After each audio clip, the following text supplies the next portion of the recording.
of the 3 days international conference on Gen Z and the global future, fostering social responsibility in a connected world. I'm really happy to be part of this international conference. I wholeheartedly thank the organizers and the management of Arul College for having given me this opportunity to moderate this fruitful session. To begin with, we have Dr. G. Dilip Divakar, Associate Professor, School of Social Work, IGNOU, New Delhi. The resource person will share his expertise in the following topic: paradox and dilemmas of Gen Z youth, the importance of youth leadership in bringing social impact.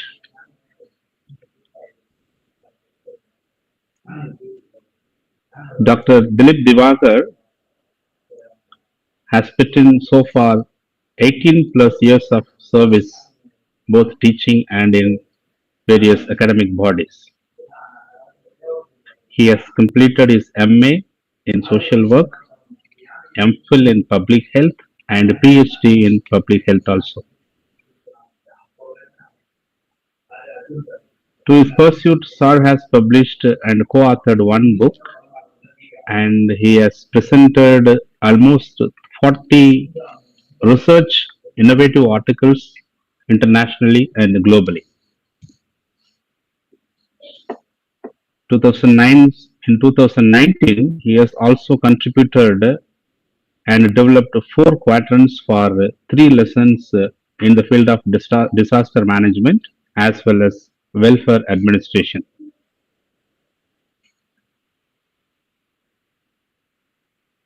It is understood that he has gained 12 plus projects from various bodies funded by very reputed institutions, and all 12 have been completed and one is ongoing.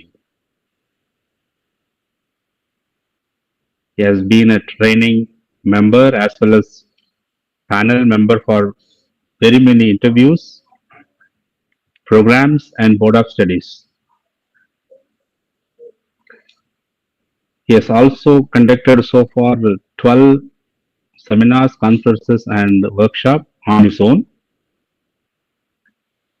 He has involved himself in radio counseling as well as a PhD guide. So far, 3 PhD scholars have been awarded, and 2 are doing PhD under his able guideship. What I have shared just is only a snap of his profile. His profile runs for 26 pages, which would swallow our entire time and session. That is why I have devised this into a brief introduction. Such an eminent person is with us, joined us today to share his expertise in paradox and dilemmas of Gen Z youths, the importance of youth leadership in bringing social impact. I wholeheartedly welcome our resource person, Dr. Dilip Divakar. Dear sir, we are pleased to have you today, and the forum is yours now. Over to you, sir. Thank you very much. Good afternoon, everyone. I wholeheartedly thank actually Dr. Emmanuel for his kind words and a very detailed introduction about me. And first and foremost, I would like to congratulate actually Anandar College, the IQAC team, and the Audacious Dream Foundation for organizing this very, very important 3-day international conference on Gen Z and the global future, fostering social responsibility in a connected world. And I would like to thank all the organizers, especially Reverend Father Jai Bhaskar, and Gilbert Rani Madam, for Jai Bhaskar sir for reaching me out and actually giving me an opportunity in terms of sharing my thoughts, as well as in terms of Rani Madam for actually doing all the other coordination and support. And I'm really happy to be here with you all. Just 1 minute, I will just take the presentation and then I will just post. Kindly see, is the presentation visible to you all?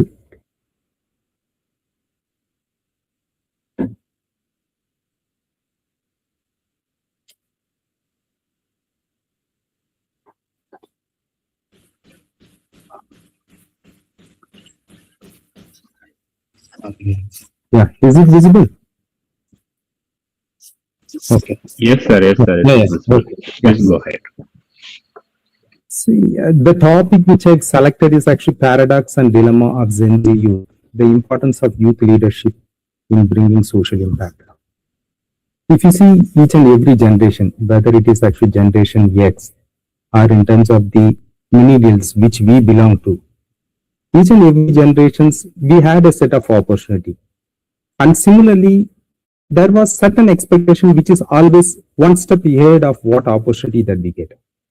And each generations we tried or in terms of we strived ourselves in terms of achieving or in terms of actually meeting out those expectations. As a millennials, we had opportunity in the sense of actually getting the digital era, which is actually, we are the natives actually. We have initially, it was coming up. And similarly, actually, we had in terms of getting actually very many exposures compared to the previous actually generation. And similarly, there were a lot of expectations from us, and we tried and we really struggled in terms of actually meeting it out. And when we try to see in terms of the generation Z, so they are the people, those who are having technology in hand. They are called as the actually iPad kids. And when we say about actually our expectations, each and every generation, they felt actually the youth, they are the leaders and they have to participate and they have to take certain kind of leadership in terms of the various social activities. And it is always felt that actually we have the potential in terms of bringing in the social change and creating some kind of an actual social impact. And similarly, when we see actually each and every generations, we have a different set of problems. But currently, if you see, we are in a global world of polycrisis, where there are so many crises which the Gen Z youths they are facing. Either that could be related to the environmental issues or the climate change, or in terms of the greenhouse effect, or a large actually a section of the people, those who are educated, but they are not having the employment. And a set of people, they are employed, but still the salary which we can say actually they are underemployed because they are not getting the required remuneration or the salary which they are supposed to get. So they are actually living in a very an era which is having a lot of opportunities. At the same time, actually they are having a lot of crises also available. And for this presentation, what I thought is that, and there are a lot of stereotypes which is in and around the Gen Z youths. And I felt actually we can try to demystify some of those actually the stereotypes which they are having, and how these opportunities as well as the stereotypes, which is creating some kind of an actually paradox, which creates dilemma both within the youth as well as the other the societal members. What kind of aspirations that we keep on the youth? So if you could able to demystify those actually stereotypes, it will give some kind of a clarity in us actually what we can expect and what kind of a directions which we can take these youths forward. And this youth, they are actually having taking part in their own level in terms of actually many social aspects. So, and they are setting examples not only for the current generation, even for the future generations to come, they are setting certain examples. I felt actually I can just present those case studies, because rather than always focusing on the negative aspect, telling actually there are actually this problem these youths are having and they are not actually doing this, not doing that. I felt actually rather than going into a negative way, we can try to see the positive aspects. What are the strengths they are having? What are the stereotypes which we are having which needs to be demystified? And what are the examples which they are creating? And as a youth, you people could be able to see when you get some kind of an actually and what it is happening and what we can learn from the people those who have already achieved from a particular generation. So that kind of inspirations you can be able to get, and that will help us in terms of paving some way, or which can lead you people in terms of moving towards a certain directions which you could be able to achieve something. And parallelly, when we see there are a lot of stereotypes and expectations, we all know that actually there are certain limitations and challenges each generation we are facing, whether it is with the generation X or with the millennials or the Gen Z youths or the Alpha, whichever actually generation that you are talking about. Each generation we are having our own actual challenges and our own actually limitations. So in terms of the challenges that we are encountering, there are certain initiatives, whether it is the civil society or the government has actually taken certain initiatives in terms of supporting the youth, in terms of providing an hands-on and hold in terms of the youth to achieve their aspirations. So we can see what kind of an initiatives which the government is taking, or in terms of actually the other avenues and opportunities which are available for the youth in terms of actually achieving their aspirations as well as in terms of meeting out the societal demands.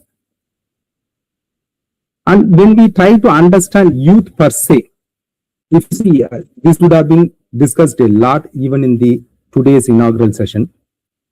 The children and the youth, they are always considered to be as the pillar of any nation.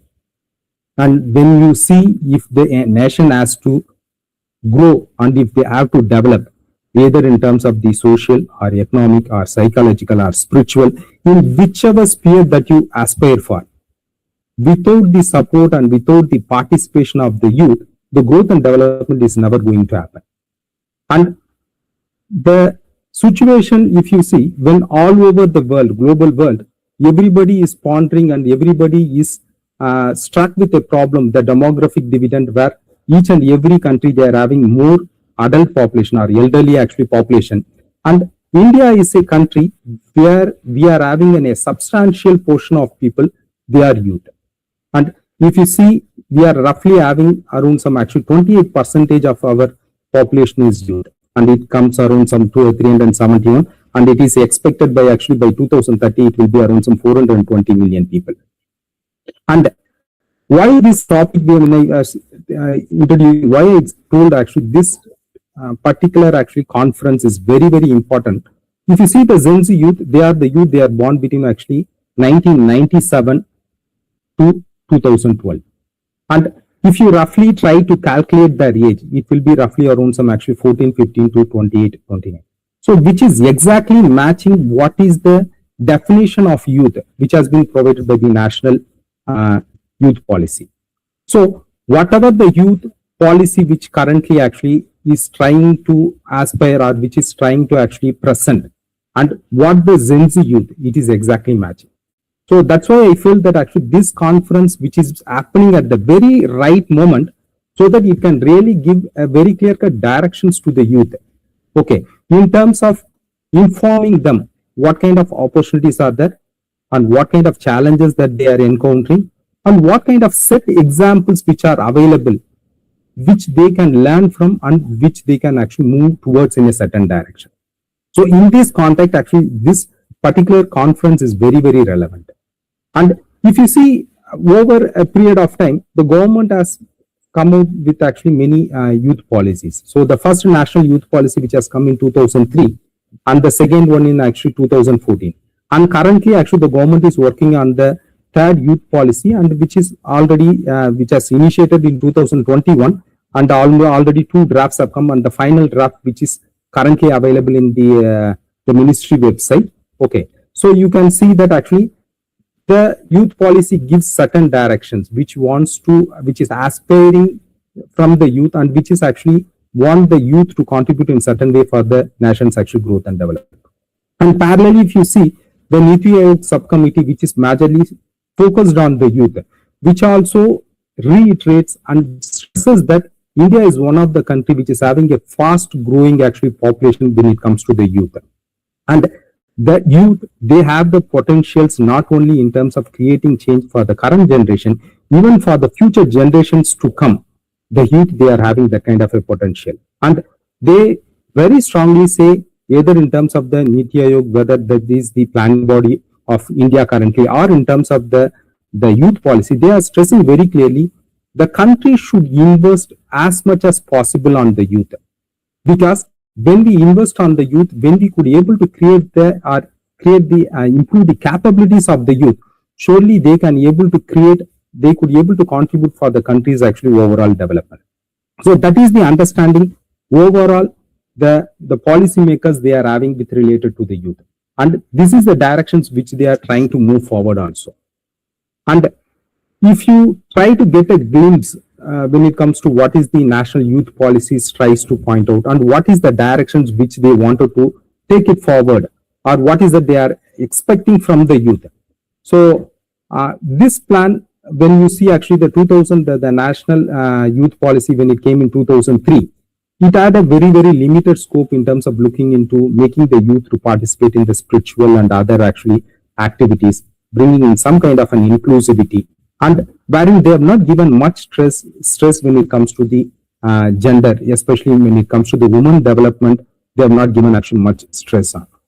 And even in 2000 actually, the second policy when they came, so 2003 policy, their population, they kept the youth age range between actually 13 to 35. And 2014, when the second policy came, they changed the age group from actually the 15 to 29, which we are currently discussing on. And if you try to consider 13 to 35, roughly more than 40% of the Indian population currently are in that particular age group. And this youth policy, that is 24, if you see, it is a much comprehensive compared to the first and the second policy, and which is having an actually 5 main priority area, which starts with education. When they say education, they wanted to focus in terms of the gross enrollment ratio, whether it is the school education, or in terms of the college education, or in terms of the professional courses. They wanted to improve the gross enrollment ratio, and the education is fully in line with the National Education Policy 2020. If you see the National Education Policy, which clearly states that the gross enrollment ratio in the higher education, it should be around 50%. And the same aspirations you can see when it comes to the National Youth Policy also. They are working towards, and they are expecting the youth to get the best education, and they should reach towards the higher education and the professional courses. And employment and entrepreneurship is the another key area which the youth policy is stressing upon, and which is being expected from the youth. Because if you see, there is a new concept which they try to talk about in the youth policy, that is the NEET, N-E-E-T. The youth, they are not in education, employment, or in training. So if you want to bring the youth development, or if you want to aspire a nation's development, the youth, they should get educated, they should get actually proper employment, okay, according to the skills and capabilities. And in terms of ensuring the employment, they also need certain skills. So the skill is the major focus. If you can see in the last 15 years, any government policies, when they are talking about youth, their employment, or even in terms of education during the National Education Policy, it very clearly actually stresses on the importance of skills and imparting skills from the school education onwards. And the third is the youth leadership and development, which is today's focus of our conference also, and today's focus of my presentation also. So youth participation is very, very crucial, and it has been always actually, and there are many stereotypes which I am going to talk about also. It is trying to stress in some sense actually, the participation of the youth is reducing. The youths are not coming forward, and they are not participating in many of the social activities. So how as a nation we are going to provide certain opportunity, as well as how we are going to create an actually venue wherein more youths will come forward and take part. And how we are going to create the leadership among the youth so that they can actually contribute towards the development for themselves also, their family, as well as in terms of the whole nation. And the next important aspect which the policy is trying to stress upon is the health. Health, not only in terms of the physical health, including the mental health, is very, very key area. As you know that the mental health of the people in the recent years, it is getting deteriorated, and there are many mental health issues are coming up. So focusing on, it could be related to the stress and other anxiety which the youth as well as each and everyone that we are encountering. So improving the health, fitness and sports is the other key area. And the last actually the priority area which they kept is the social justice, wherein they wanted to inculcate certain kind of an responsibility on the youth in terms of seeing everyone equally, irrespective of the class, caste and gender, and especially helping the youth or in some way making them to engage with the most marginalized communities. How we are going to ensure actually the justice, social justice in the nation like India, which is very, very heterogeneous in nature. And all this, the whole policy, if you see, it is majorly aligned with the sustainable development goals, whether in terms of quality education, which I talked about in the beginning, the whole NEP, National Education Policy, which also tries to stress upon the quality education, that is the SDG 4 goal, or decent work. So as I mentioned, not only getting work, the work should be in line with the capability and the aspirations of the person, and they should get a proper wage when it comes to the work. So aligning with that, or in terms of the reducing inequality, so you can see whether on the basis of gender or geographical location, or on the basis of caste, ethnicity, or in terms of actually religion, there are a lot of inequalities which is very much actually pertinent, which you can see, observe, and which is very much there in the country. So how we are going to reduce those kind of inequalities? So how the whole actually policy is being actually aligned with that in terms of reducing the inequalities in the nation. And the technology integration. So as I begin with actually in terms of telling that the current generation, whether it is the Gen Z or Alpha, they are the iPad kids, and they are having the full hold on the technology, wherein the millennials, we are in terms of the previous generation, we were very, very actually in a very, very preliminary stage.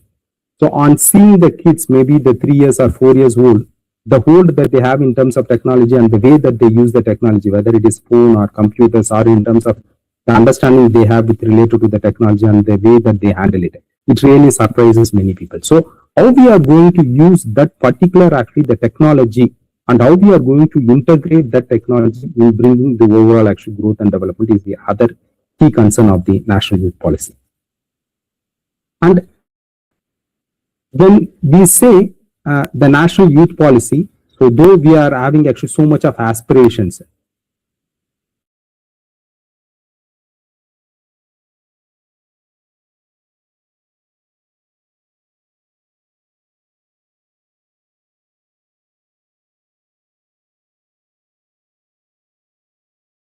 which I've already mentioned in terms of actually the need, that is actually youth, they are not in education, employment, or in training, because this becomes very, very crucial as well as critical, because when the youth, they are not in education, and if they are not actually having any training, it is very difficult for them to get any employment, and which is very much actually observed also.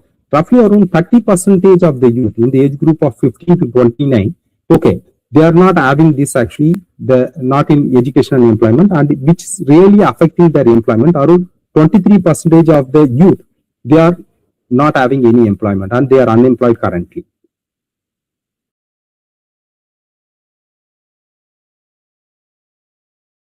And a larger portion of the people are women. So which very clearly shows actually what kind of inequality which is existing in terms of getting the education, employment and training. So we need to work on one level in terms of making all the youths to get the education, employment and training, and there should be a special focus within the youth in terms of towards the women and the most marginalized section, maybe on the basis of caste, ethnicity, and other aspects, we need to see actually how we are going to make sure these people are getting included. And the other important phenomena which everyone we would have come across actually is the COVID-19. Because of the COVID-19 pandemic, around some 5.6 million students, they have dropped out from education. So how we are going to address or overcome these kind of pandemics, how we are going to strengthen our system, overall system as well as the education system, so that we could be able to see during these kind of pandemics also no children will get dropped out from the school, or how we are going to strengthen our overall economy, especially the people from the lower class, how we are going to provide the required support so that during these kind of pandemics they will not actually they will help the children to continue their education.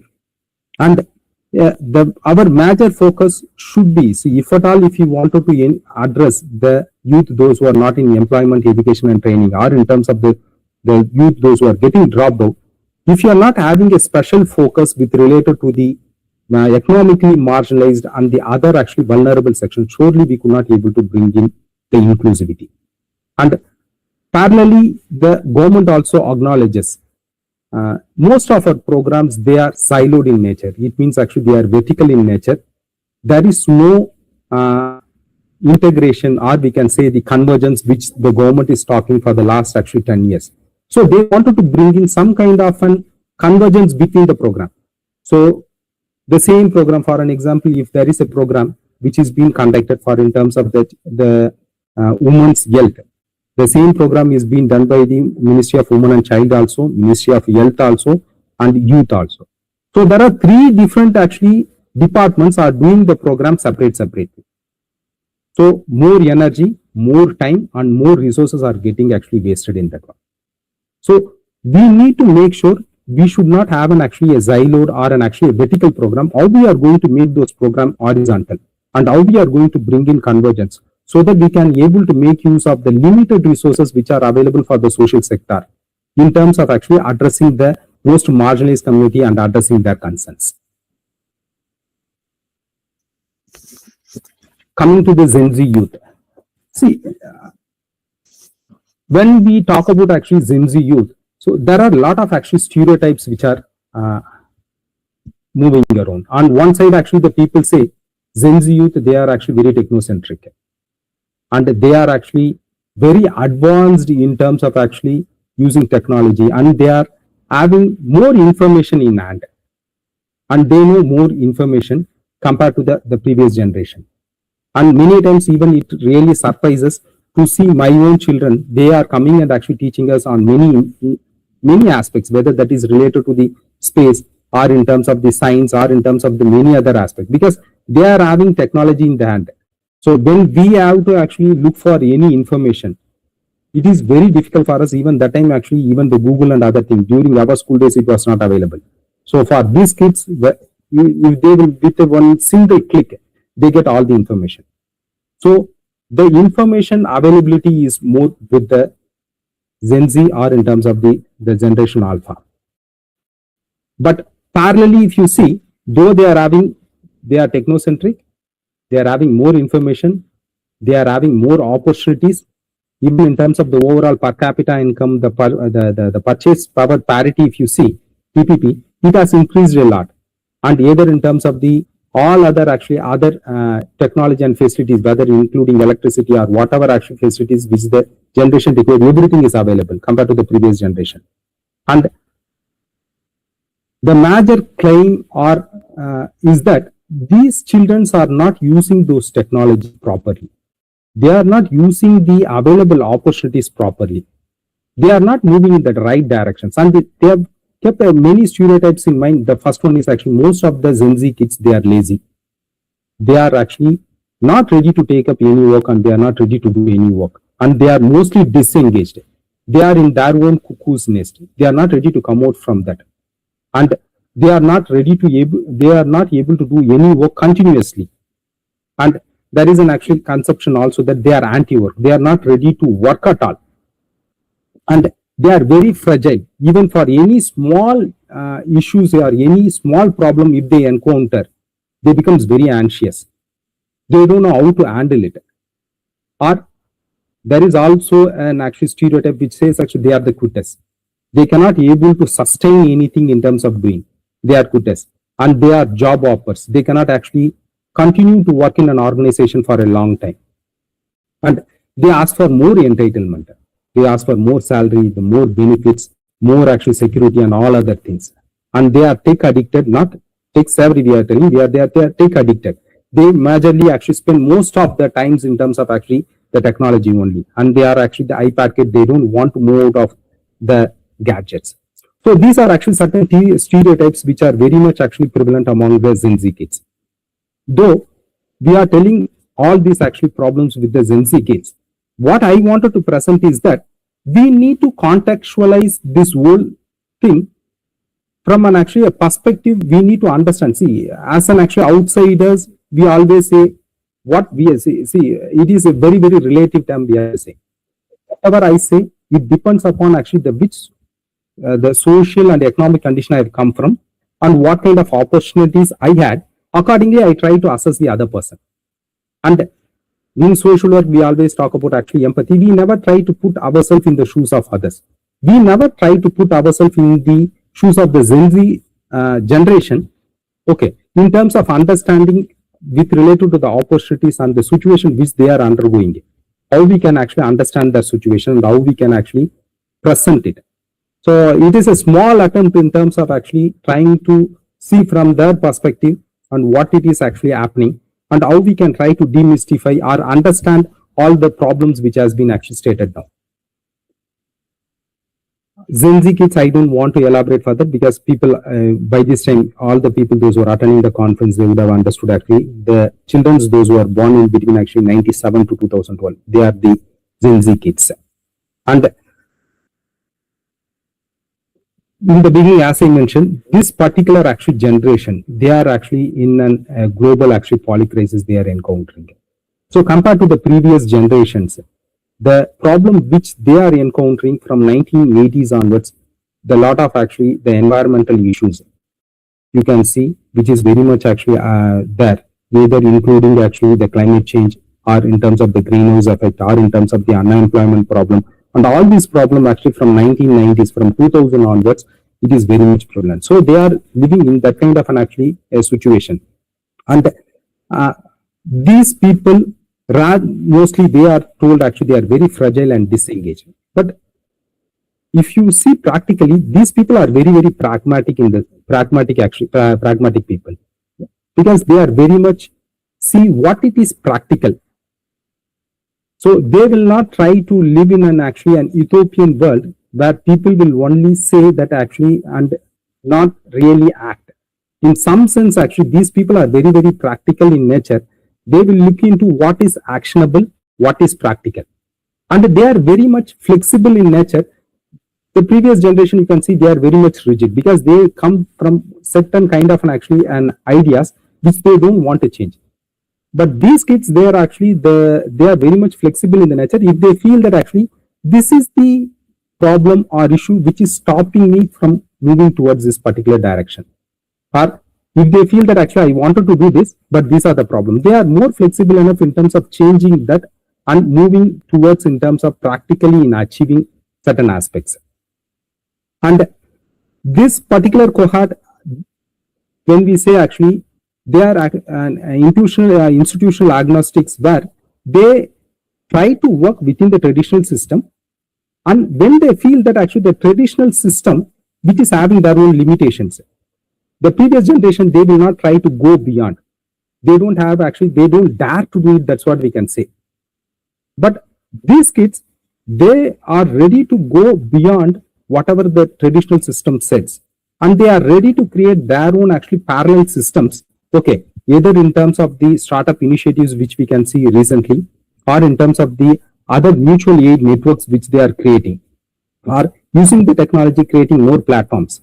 Okay, these kids, they are ready to create their own parallel system in terms of actually making things work. So my major point is that they are very, very actionable people. They are very, very practical people. If they wanted to do something, they will try to find out the ways in terms of achieving it. whether they wanted to work within a confined system or they wanted to move outside the confined system in terms of achieving it, they will try to do it and they will try to achieve it. And the first actually, the stereotype which I just wanted to take upon is the lazy versus the burnout.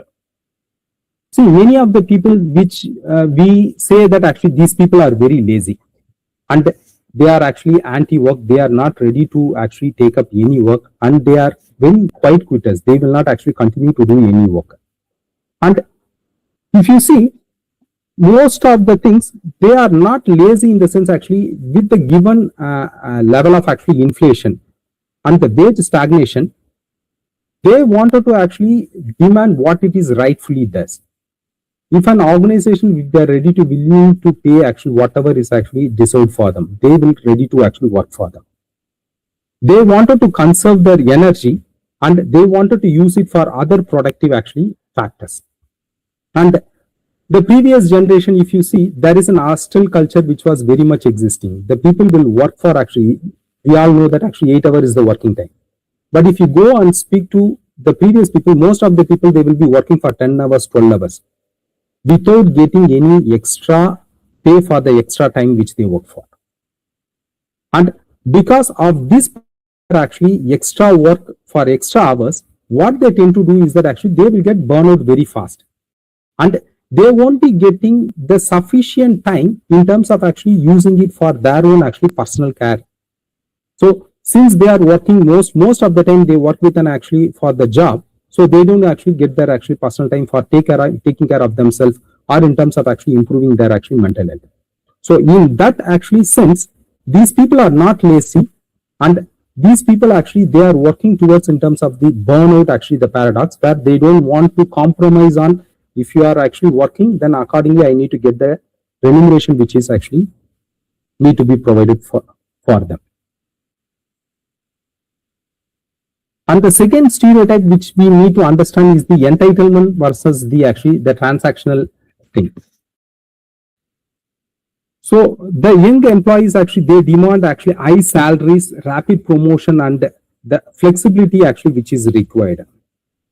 And during the pandemic actually there many people they felt actually how transient the whole actually the job as well as the actually the personal life is.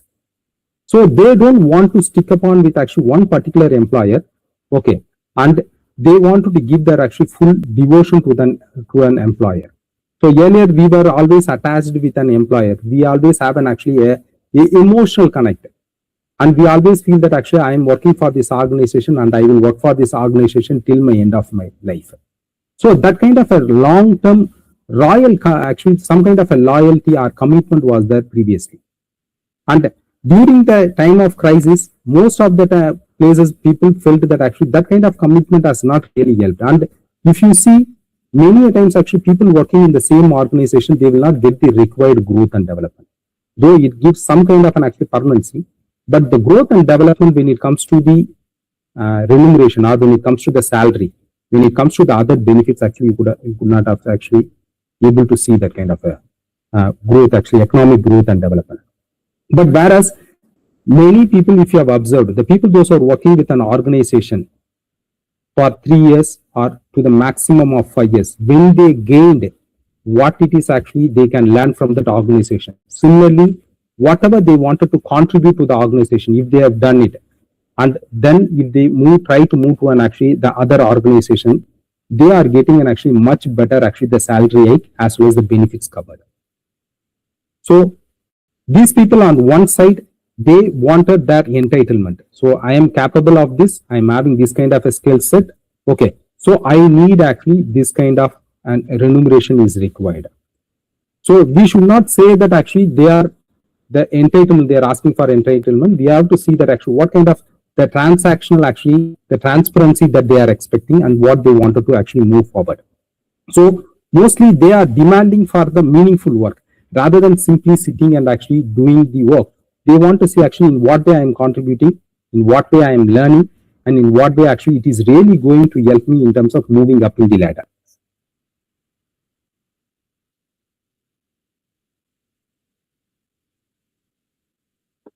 And the third one, which I wanted to talk about, is the actually the tech addicted versus the digital actually fluency.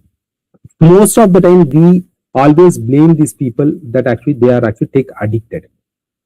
And if you see the technology, so if you interact with any of the people, those who are in the IT sector, they will say it is a very, very dynamic actually sector per se. Each and every day new developments are coming in. Each and every day it is an happening field. If you are not keeping in pace with the current development, you will become redundant. You will be thrown out of the market immediately when they see that actually you have become redundant or your skills are no more useful for the company. Immediately they will throw you out.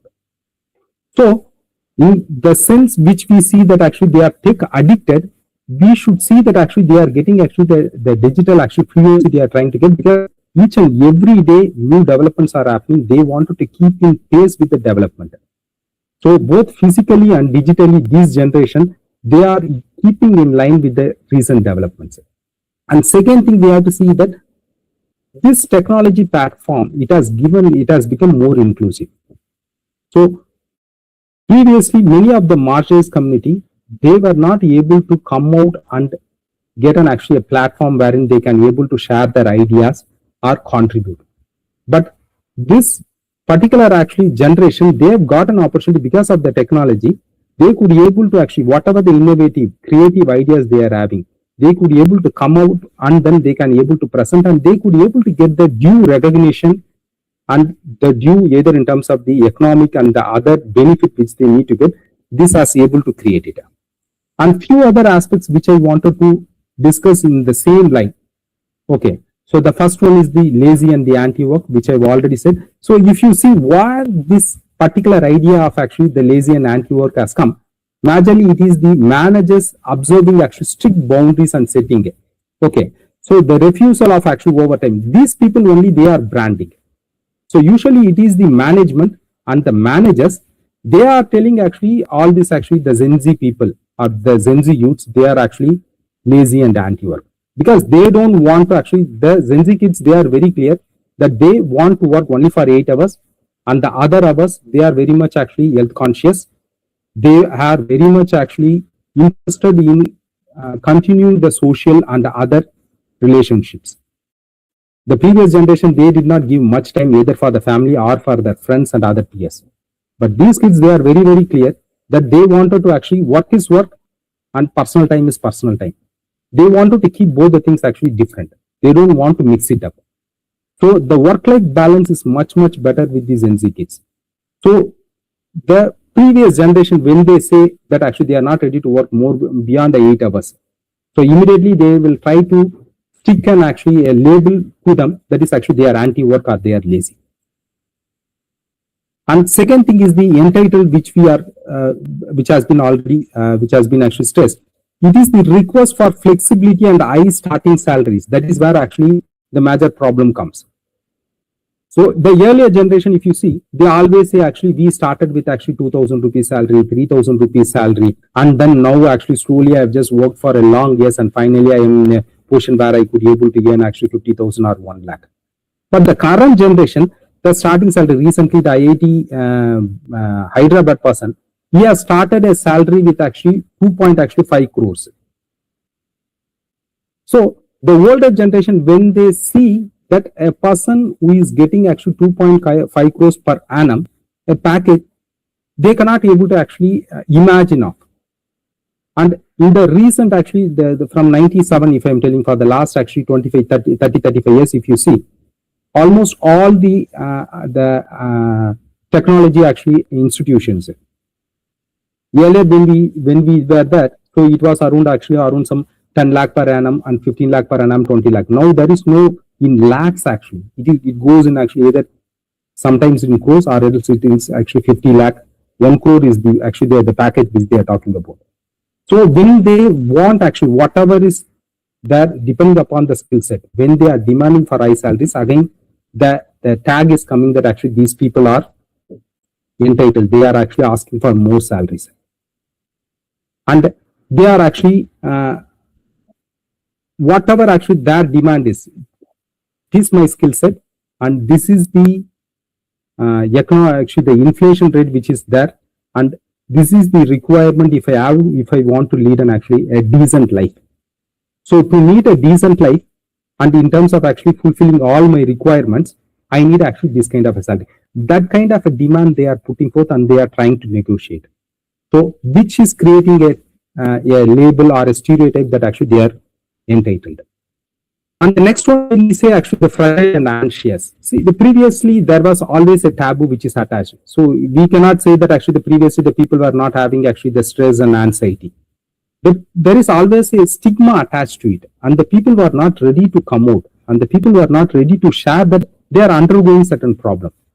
Especially there is a taboo which is attached that actually if you come out and tell your actually problem, especially which is related to the mental health problem, people will actually stick a label to you, and they will say actually this person is having some actual mental problem, not mental health problem. Mental problem is what they say.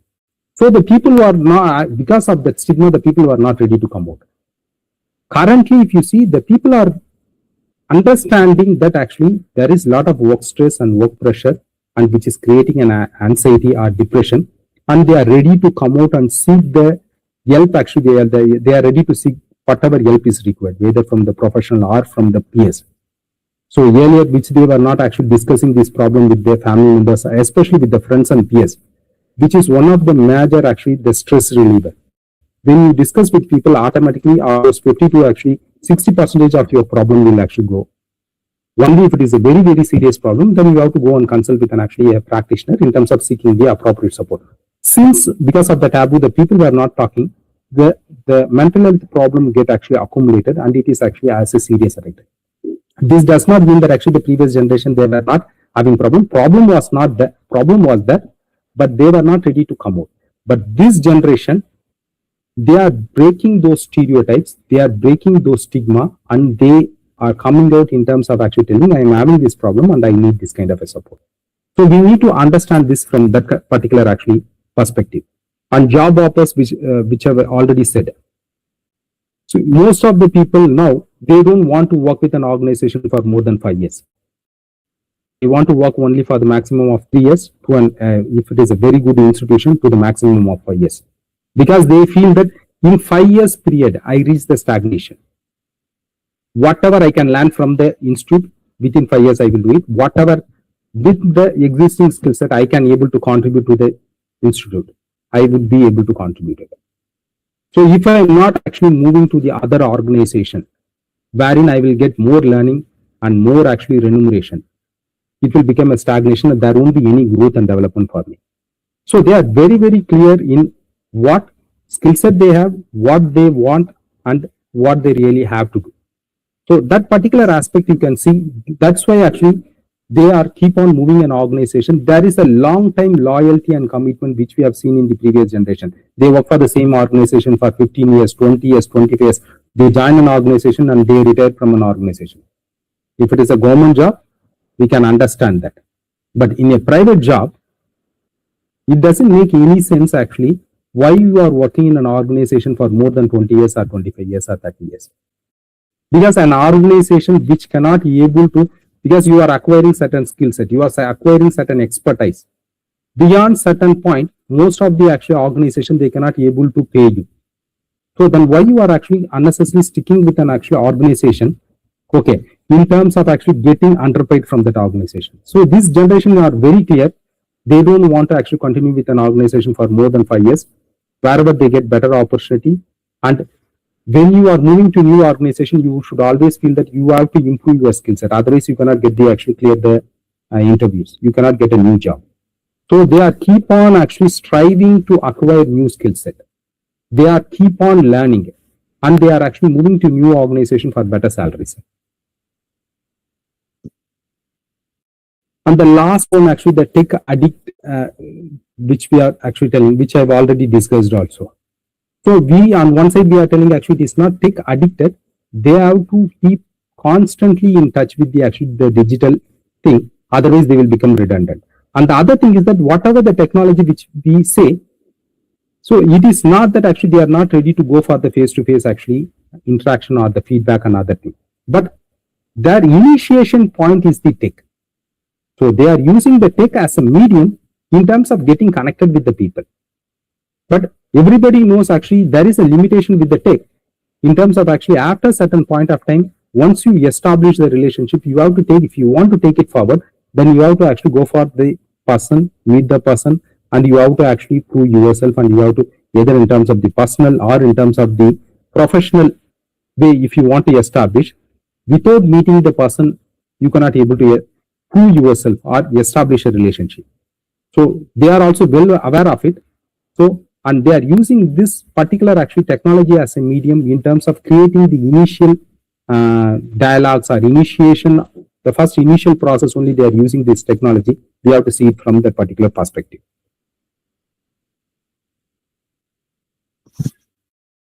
And the next one is the core strength. If you see, so they are an actually fragile, innovative, actually the systems thinking actually they are having there. So when we say actually the fragile, innovative system thinking, they know actually each and every issue, they are somewhere or the other way interconnected. So when we say actually in terms of the climate change, how the climate change is affecting the gender. For an example, where there is a water scarcity, it is the woman, they have to walk for a longer distance in terms of getting the water. Or in terms of the supply chain problem, how the circular economy works, how one issue is connected with the other. They are having that kind of a comprehensive understanding in terms of actually understanding this issue.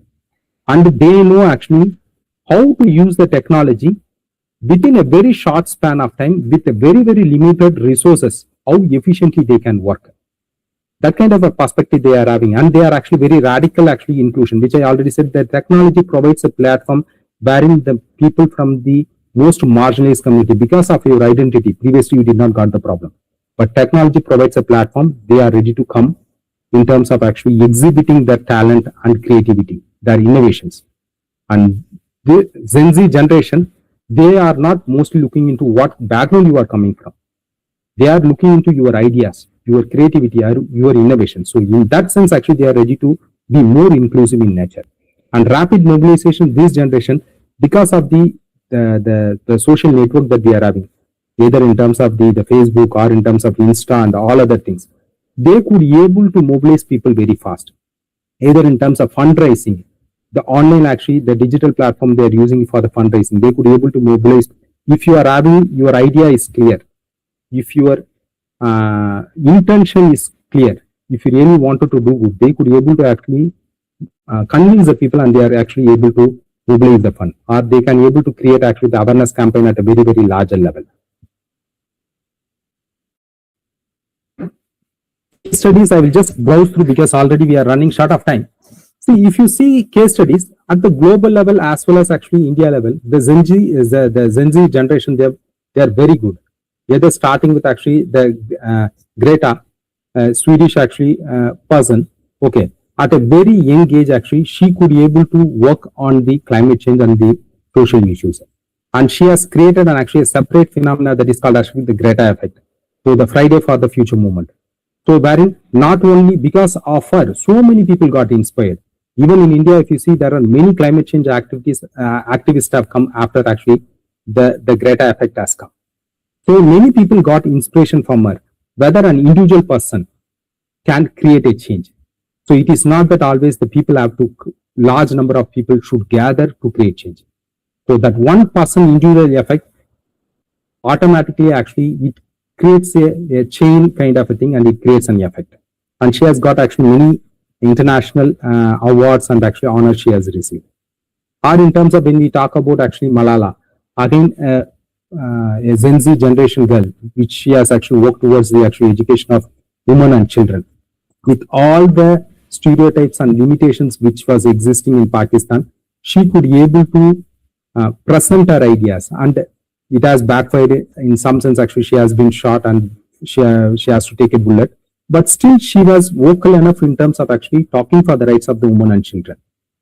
And again, she has received actually the first person to receive the Nobel actually Peace Award from Pakistan, the second person to receive the Nobel Peace Award, and she has actually and recipient of International Children's Peace Award and many other awards she could be able to receive. So, and when we talk about actually in India, there are many people in India, again actually they have taken many initiatives, starting with actually Jilani Moody, where he felt actually lead is an industry which is creating more pollution. And there are many alternatives, especially the waste can be converted into an actually a productive resource. So she tried to use actually the banana in terms of creating an used for leather creation, or in terms of actual material which can be used an alternative for leather. So because of this, she could be able to reduce the water usage by 95% and reduce the carbon emission. And even it, in some way, it has helped the small time farmers, okay, in terms of actually giving some kind of an additional income for them. Or when we say in terms of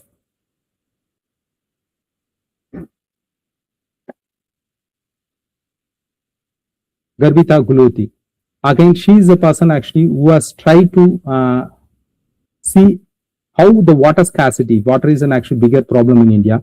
So how we can actually conserve water, and she is called as the water girl of India.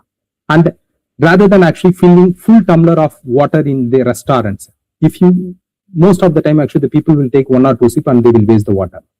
So what she did is that when the people are serving water in the restaurants, they have to fill only half a tumbler. If they really wanted more water, they can actually pour more. She mobilized, actually, it's a grassroots level initiative she made. She mobilized the students and she tried to create awareness actually in all the big hotels.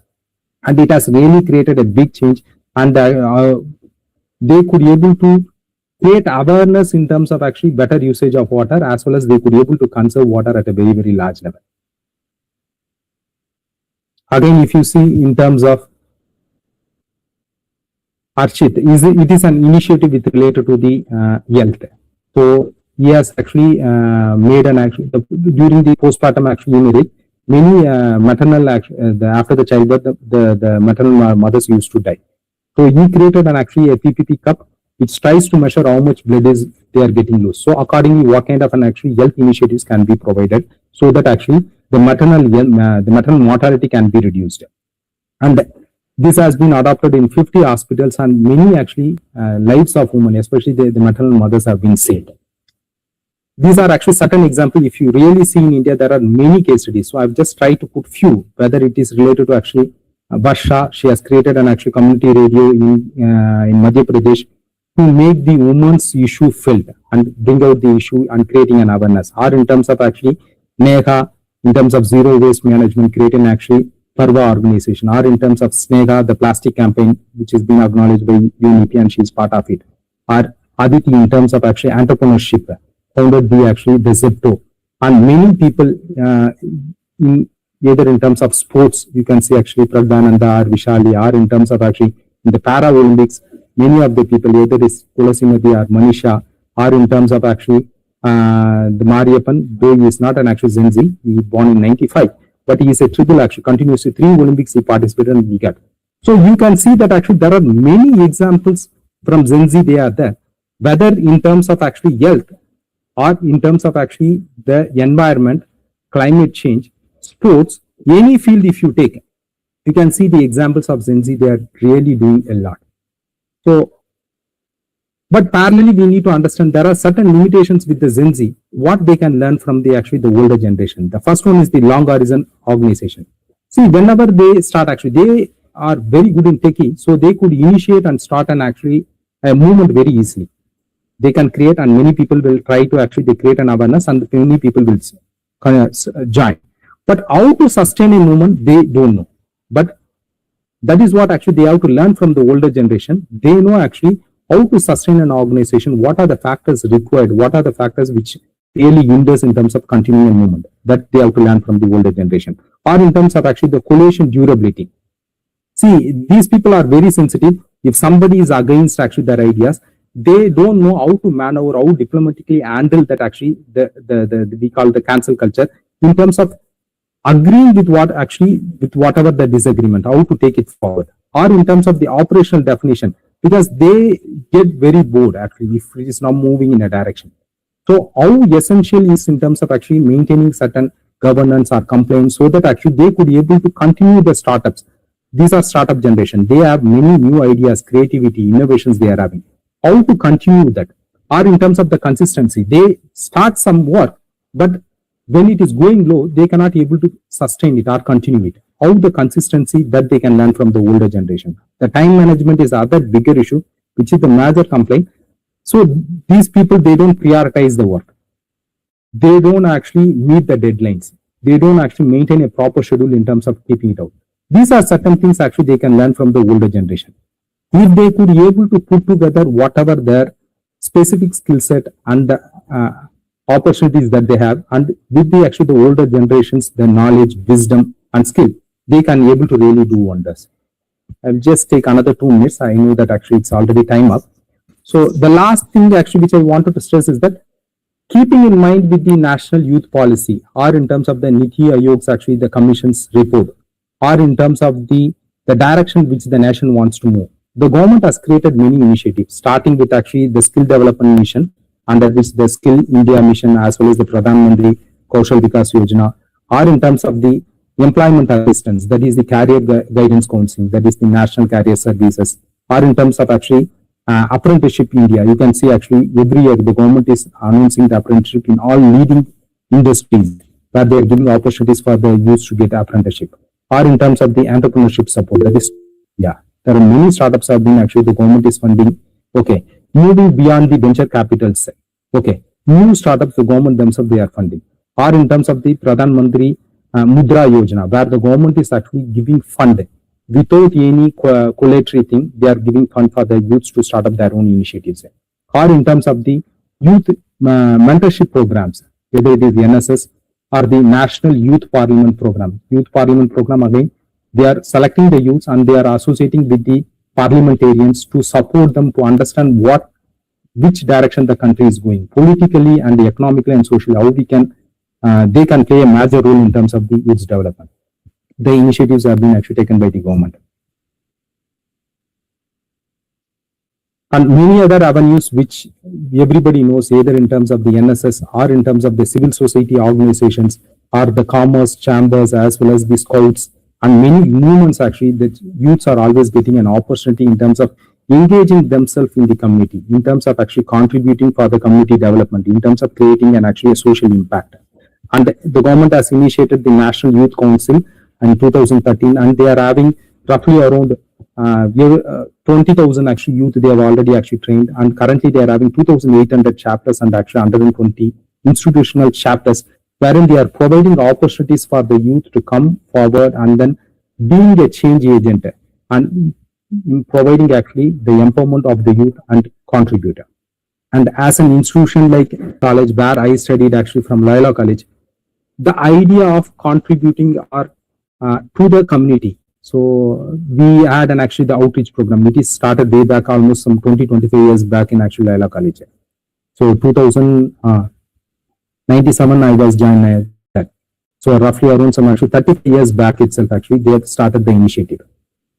So and they had a very strong ICAF and they had a very strong actually NSS unit. So institution like this, they have a very clear-cut orientation. As a youth, you should always contribute. It is not just actually taking from the community and then for your own growth. You should give it back.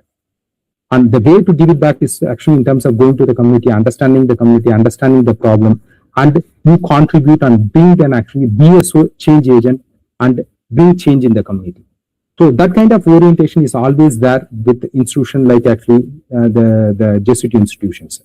So as a youth, we should make use of those opportunities wherein we could be able to get connected with the community and do our social responsibility in terms of actually whichever way we could be able to contribute for the community, we should contribute and we should be an actual change agent. With this note, I will just conclude this, and thank you very much for the organizers for giving me this opportunity.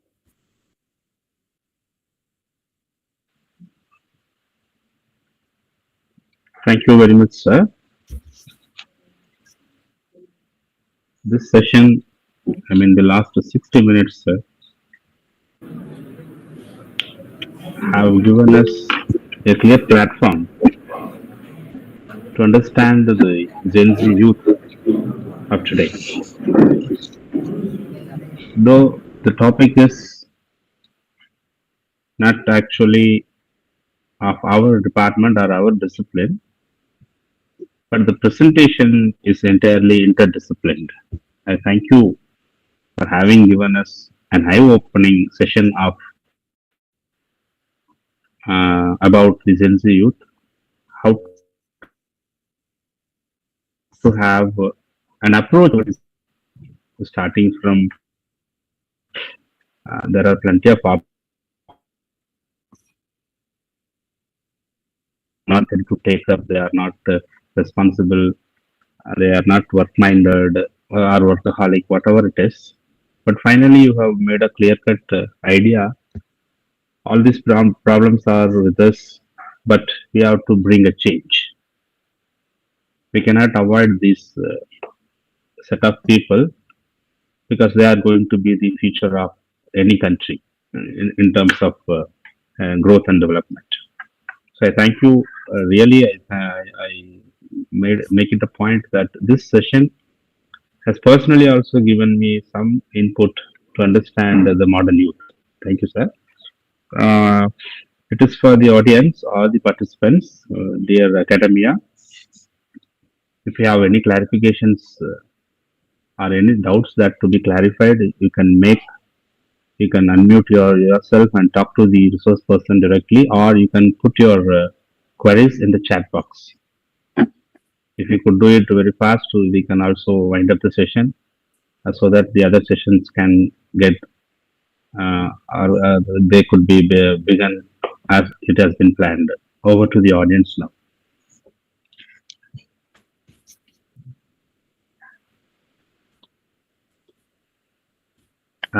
Excuse me, sir. There is already a question put in the chat box. May I read it out to you? Yes. Yeah, yes, sir. How to create awareness about the carbon sequestration, sir? Okay. So when we talk about actually carbon sequestration, see, the first thing is that yes, sir. So the first thing, see, in terms of carbon emission, when we talk about, and which is one of the major problem when it comes to the climate change and other issues. So the place where I am staying in Delhi, which is actually one of the states which is having the high pollution. When we talk about the carbon emission here, the major problem it comes from the vehicle, and the second one is actually from the Punjab and Haryana, the stable burning, and in terms of the other actually emissions. So there are certain initiatives which which can be taken when it comes to actually Delhi, and we can see actually the regular recommendations from the Supreme Court also. So one is how we can actually avoid these kind of burnings, actually the stable burnings, the residues of the agriculture waste, either in terms of Haryana and Punjab. And the second thing is that you can see regularly whether during the time of the previous AAP government, they said actually how the usage of the diesel and other actually vehicles, or how to reduce the vehicle usage. These are actually certain measures which they have repeatedly told in terms of actually reducing the thing.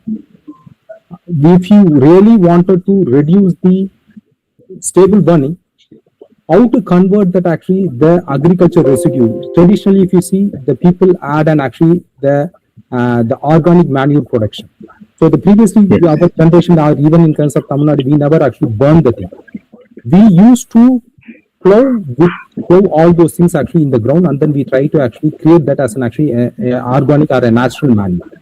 Or when it comes to the vehicle, it is always said that try to create more public transport, reliable public transport, so that your personal usage of vehicle will be reduced. And the third important thing, again, we are talking about in terms of the forestation, in terms of actually creating more plants and creating actually more planting more tree itself actually in some sense actually it will try to reduce the carbon emissions.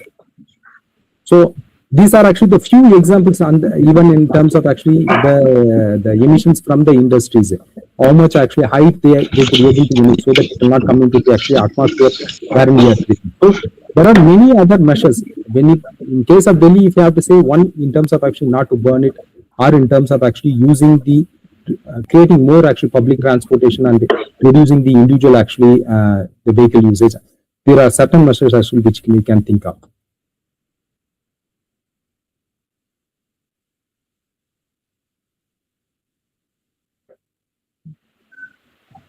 Thank you, sir. There is one more query placed by Mr. Saurabh. Yeah. Oriented policies. Yeah. When it comes to implementation, who is responsible for ensuring they are effectively carried out? So there are two things that we have to keep in mind, sir. India is an actually a paper tiger is what we always say. So not only now, either when we were having all the 12 fire plants, or after that, actually the planning commission was actually scrapped, and then the NITI Aayog take over, and then they are creating more policies. If you see as a policy, India is one of the nations which is having the best policy in hand. They have very clear cut actually an understanding in terms of what is the problem and what can be done. But as the person he has very clearly pointed out actually what happens when it comes to implementation. That is the real actually the problem or the hindrance that we have when it comes to the implementation. On one side, the government is two way we can see. One, the government is talking, but whether they are really bringing in the program which is required in terms of actually putting those policies in place. That is the first thing. Policies are there, programs are not actually matching. Even sometimes what happens is that the program is there, whether the required fund is being allocated or not, that is the second issue which is coming. So many times actually we are not getting the required fund in terms of actually putting those policy into place in terms of actually making it implemented. But as an actually social worker or people from the social discipline, rather than putting always the blame on the government and in terms of actually always pointing out in terms of telling that actually this program is there, actually it is not implemented and we are not having sufficient fund, we should try to move beyond. And as in we need to see it from the grassroots level actually organization or in terms of actually the individual initiatives. So rather than keep on actually blaming, whatever it could be able to done from the local level, whether it is at the household or village level or in terms of actually the local, actually the community based level, whatever the small initiatives which we could be able to do, we need to take the initiatives. So that only will in some way help us to move forward rather than actually getting stagnated.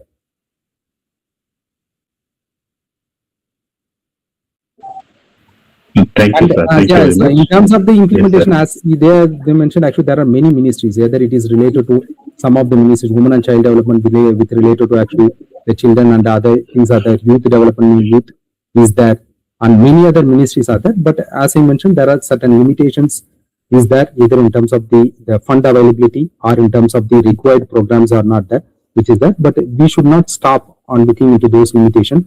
As an individual and as a group, actually, whatever could be able to do from our end, we should do it.